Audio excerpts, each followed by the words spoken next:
Welcome to Too Fond of Books. My name is Janelle and this is a reading roundup. So a lot of my reading and activities here at the end of February have been all about clearing the deck for March, because March is all March Mystery Madness for me on this channel, and I am so looking forward to it. So I've got a stack of books here that I've read, and they're all library books. I need to take them back to the library.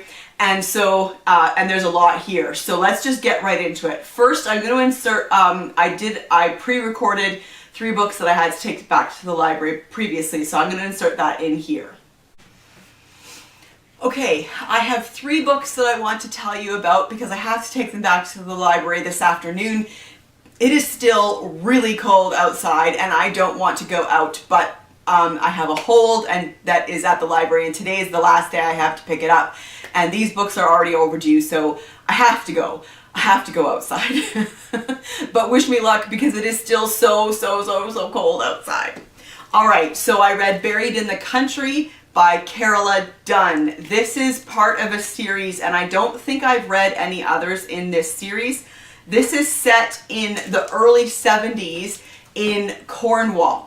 So that's kind of fun.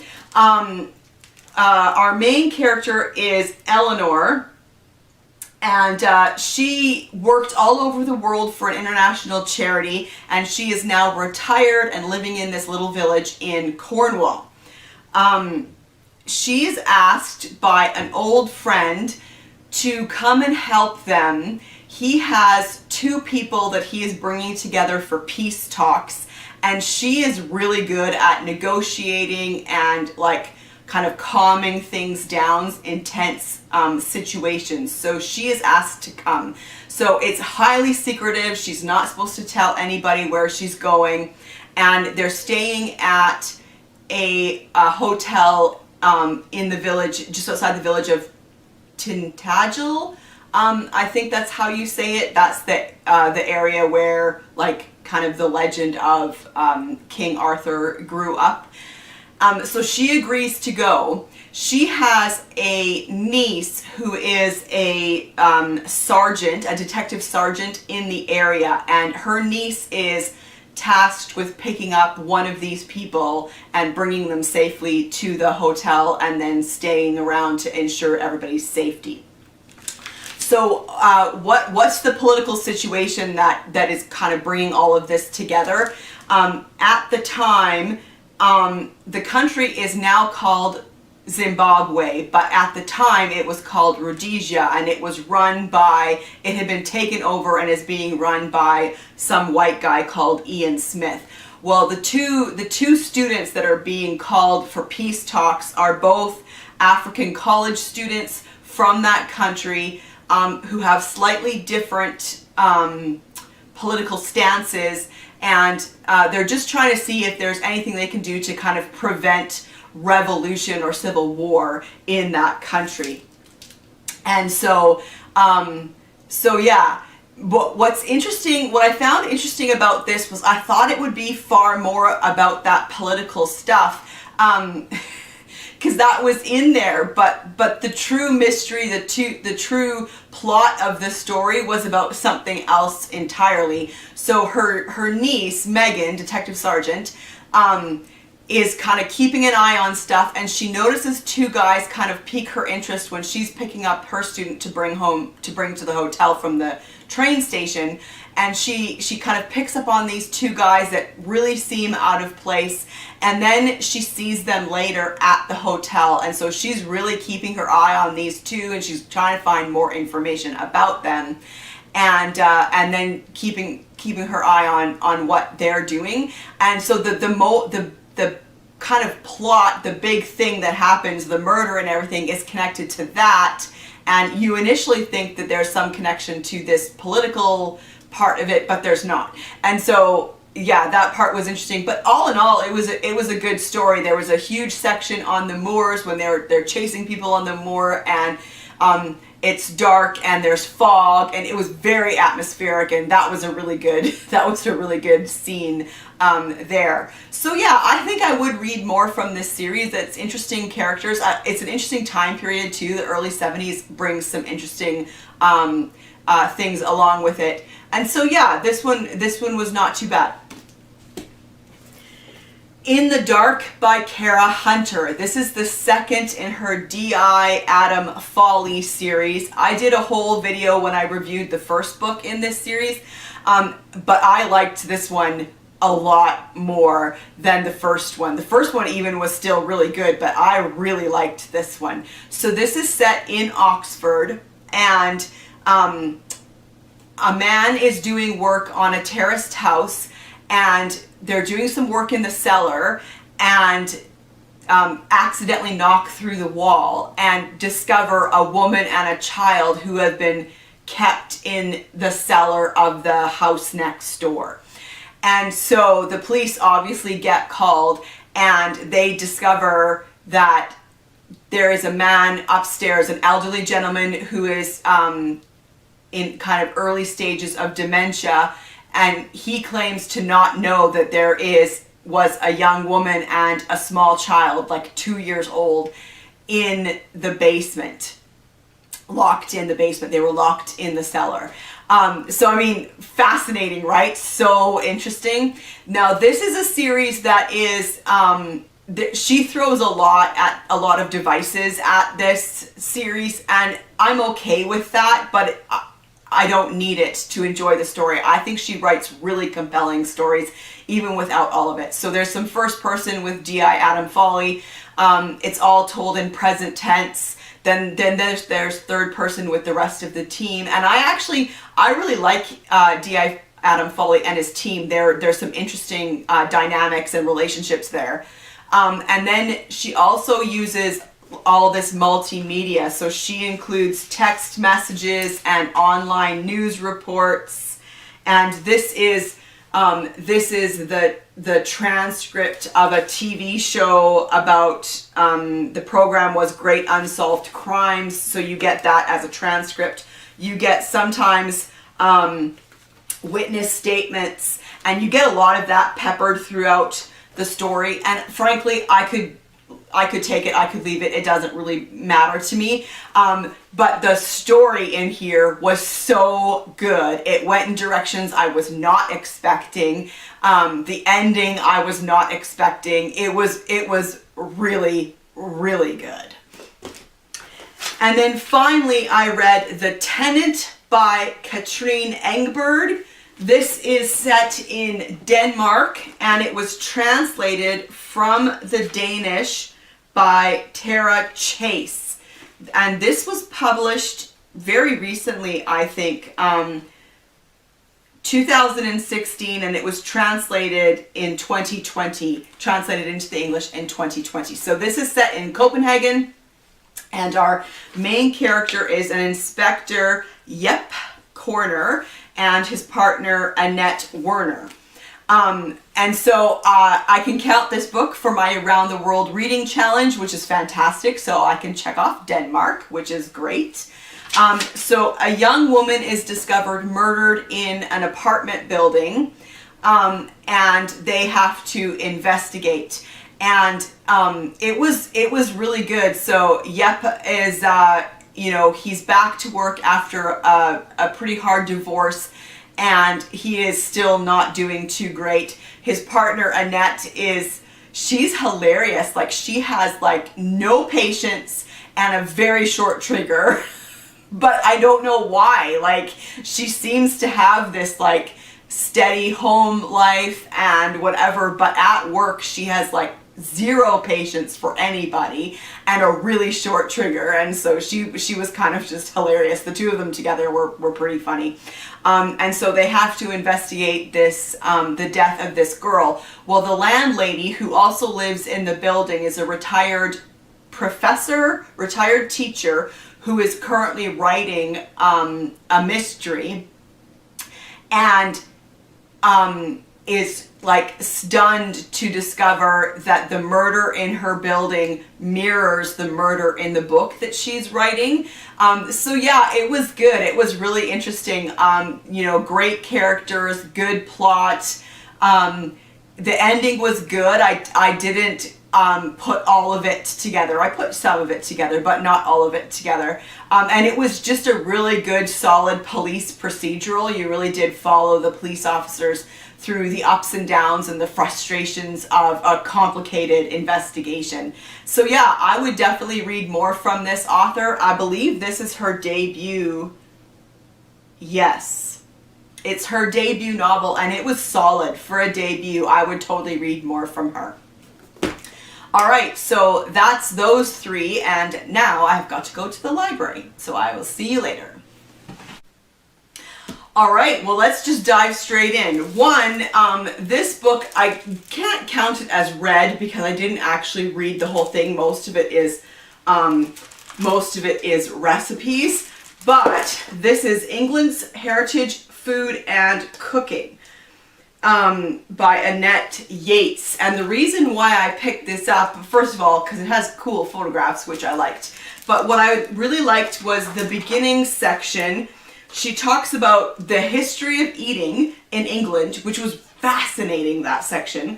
And then she talked about the regions in England and kind of some of the foods that are kind of unique to that area. She talked about feasts and festivals, tea time traditions, alcoholic beverages, cheese making, and bread making. And so that was just really interesting to kind of like do a little deep dive there into the history of food in England. And so I found that really, really interesting. Okay, I read The Sandman by Lars Kepler. I've never read anything by this author, and this is apparently like the third or the fourth in this series. This was published in 2012. And it was translated from the Swedish by Neil Smith. So this one was good. It was super creepy. I mean, there's serial killer involved. So I'm going to briefly tell you a little bit about the book, but I swear I'm not going to give any spoilers. So the main character in this book is Juna Lina. I think, I'm not sure how to say that name, maybe Juna, I don't know.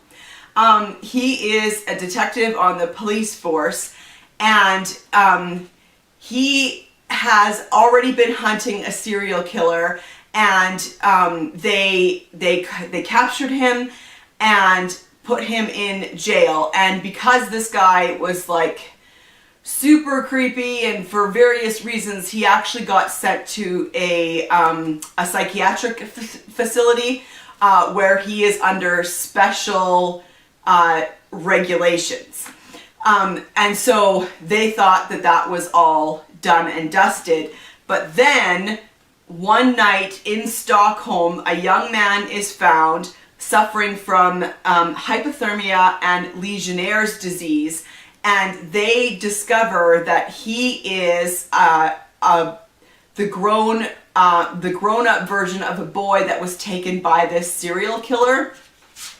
And like that was like 13 years before. And so this like just like brings it all back up again, and they start to realize that it's not finished. And yeah, it was good. I really, really enjoyed this book, and I would totally be reading more in this series. And then I read Murder Has a Motive by Francis Duncan. This is a golden age mystery that's just now being republished. It was originally written in 1947, and I have read one other in this series, and I really like this series. This is part of his Mordecai Tremaine series, and I believe he only wrote 5 or 6 maybe, but I really like them. I like Mordecai Tremaine. He's an amateur sleuth. He spent his adult life running a tobacco shop, and now he is retired, and he's taken up his hobby, which is basically like being a criminologist. And the police don't mind his help on cases because he doesn't get in their way or whatever, but he just has he's got a mind for it, basically. So in this one, he is going to a village to visit some friends of his, and when he arrives, he discovers that there has been a murder in the village, and so he sticks around to help. This village is also in the middle of rehearsals for a play that they are doing, and the play is called Murder Has a Motive. And so basically the cast of suspects are all people who are taking part in this play. The person who is killed is part of that group as well. And yeah, I really enjoyed this. It was a good, classic, solid, fair play murder, and I really enjoyed it. It also has a fantastic opening line. Lydia Dare was dining with a murderer. Right? That's good, right? I also quite enjoyed this bit at the end. Don't worry, there's no spoilers. You couldn't see only beauty in the world. You had to see the disfiguring stains, the sordid and sprawling things too, because that was life. Life was ugly and untidy, besides being beautiful and marvelous and full of wonder. You had to see the dirt as well as the stars. To see the dirt and not become a cynic, to hold fast to one's ideals, to preserve one's belief in the underlying decencies of humanity. That was the real purpose of living. So yeah, I can highly recommend this series. If you can get a hold of it, they're really, really good fair play golden age mysteries. All right, and then I read The Christmas Crimes at Puzzel Manor. This is a leftover from Cloak and Dagger Christmas, and I'm finally reading it, by Simon Brett. This was fun. This was a short little puzzle crime. You get a recently retired, for medical reasons, inspector and his girlfriend get invited to spend Christmas weekend at Puzzel Manor, and when they arrive, they find a dead body in the chapel, and the killer is leaving them clues, and so it's like this big game basically. But what was really fun about this is that Simon Brett has taken the idea of the fair play puzzle mystery literally, and so he includes all the information that the detective has and is giving you the opportunity to solve the clues along with them. And then at the end of each chapter as well, he will like, okay, so here is how they solved that puzzle. So there are cryptograms and anagrams and crossword puzzle clues. So it was just kind of like a really lighthearted, fun little mystery. And so if you are into like those kind of word puzzles, you might really enjoy this one. And then I read The Dead Season by Tessa Wegert. This is the second in her Shana Merchant series. I read the first one not that long ago, and that was the one, what was that one called? I've forgotten already. Death in the Family. That was like the isolated closed circle, and I loved it. So I got this one, and unfortunately I was a bit disappointed in this one. I realized that what I really loved was the setting, the isolated closed circle aspect of it. This one, Shana Merchant drove me crazy in this book. So she goes back to her hometown because some bones have been found in the woods, and it turns out to have a connection to her family. And then the serial killer that we are introduced to in the very first book plays a big role in this story. And so all of that's fine. And so she goes home to kind of like make sure her family's doing okay and do what she can to help. But her behavior is what drives me crazy. So she's a cop. She's good at her job. She's supposed to be really, really good at her job. But she keeps some information from her partner and her boss I didn't believe the reasons. Like, I didn't think it was a good enough reason for not telling them information that they really should have had. She kept it from them for far longer than necessary, and then they forgave her like way too easily. So that just, I don't know, this one wasn't one for me. But if you enjoyed the first one and you liked the character, give it a shot. This one just didn't work for me. And then I read the latest by Sharon Bolton. I love Sharon Bolton. This is The Split. This is a standalone. And I will read anything that Sharon Bolton writes. I love her writing and I love her stories. So this one was so intriguing. It had a pretty unique setting. And so it takes place on the South Georgia, which is a remote island in the Antarctic. And the main character, Felicity, is a glaciologist. And I loved that. So we're in a really unique environment and we've got a main character who's got a pretty unique job as well. So I really loved that. And so she's on the island. Of course, she's a glaciologist and so she's there for good reasons, but she's also a woman on the run. And I'm not going to go into any detail about the story because I don't want to ruin anything. It was great and the setting was fantastic. The characters were great. The puzzle of trying to figure out what's going on and who she was running from, it was phenomenal. And so yeah, I really enjoyed this read. And yeah, Sharon Bolton, she's amazing. If you've never read anything by her, you really should give it a go. And then I read a couple of cozy mysteries. This is Untimely Death by Elizabeth J. Duncan. This is the first in a new series that she's writing. It takes place in the Catskills, I think, in New York. And what attracted me here was the setting. So it takes place amongst a theater company that works out of a hotel in the Catskills. And the main character is the costume mistress, costume designer, Charlotte Fairfax. She was the costume mistress for the Royal Shakespeare Company in England and went with them for shows that they were doing on Broadway, and then she ended up staying. And so she is now the costume mistress for this small company.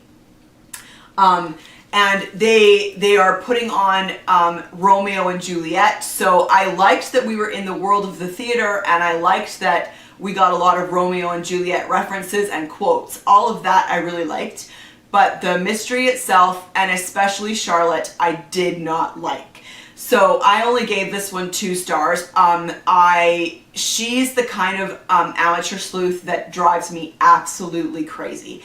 And I'm not going to go into detail here. I think I've got a video coming up in March where I talk about I'm going to talk about amateur sleuths, because there is a way to do it right and there's a way to do it wrong, and she does it wrong. So for example, she gets this brand new intern, and then within days someone is killed, and the intern, rightly so, is a suspect by the police. And she, although she knows him for 2 days, is 100% convinced that he is innocent and that the police are going to fit him up for murder. She has no good reason for either of those beliefs at all. And so that's her excuse for getting involved in the mystery, and that just drives me crazy. There are better reasons for amateur sleuths to get themselves involved. The fact is, she's there. She's a witness to what happened. She's part of this company. She didn't need these additional motivations. And then she goes on to full on break the law in her investigations, and that just drives me absolutely crazy. So this one was a no-go for me. And then I read Murder is a Must by Marty Wingate. This one was pretty good. This one wasn't bad. This is the second in a series, and again, it was the setting and setup that attracts me to the series. So the main character is Haley Burke, and she's the new curator for the first edition library in Bath. She used to work at the Jane Austen Center, and she's now a curator at this museum. And the first edition library is a museum that was put together by Lady, what was her name? Lady Fowling. It's her collection of first edition mysteries by female Golden Age writers, which is awesome. I wish that was a real museum that I could go to, because that would be great. So this one, she doesn't do any of the annoying things about about amateur sleuths that I dislike, but as a character, she was starting to drive me a bit crazy. She was a bit, she was just a bit over dramatic, and I just don't go for that. Like, she is busy, but I don't think any more so than anybody else, but she was like constantly behind and running around, and like, so I got the impression that she was one of those people that like likes being busy and likes to talk about it. Do you know what I mean?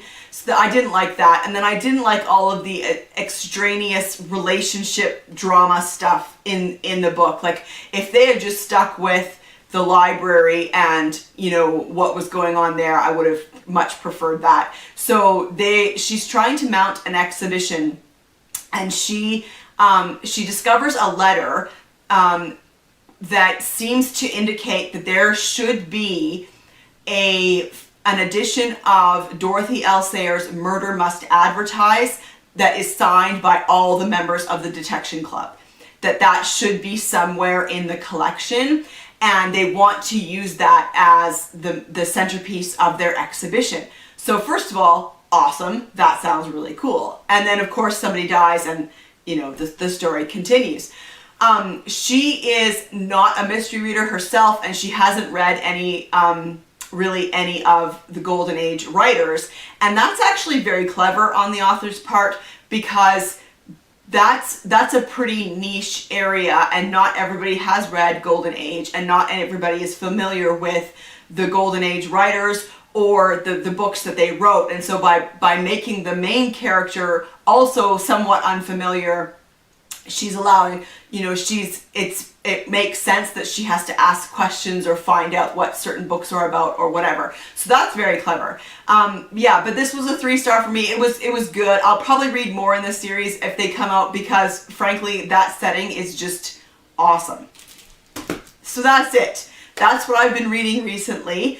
Have you read any of these books? I would love to chat with you about them in the comment section down below.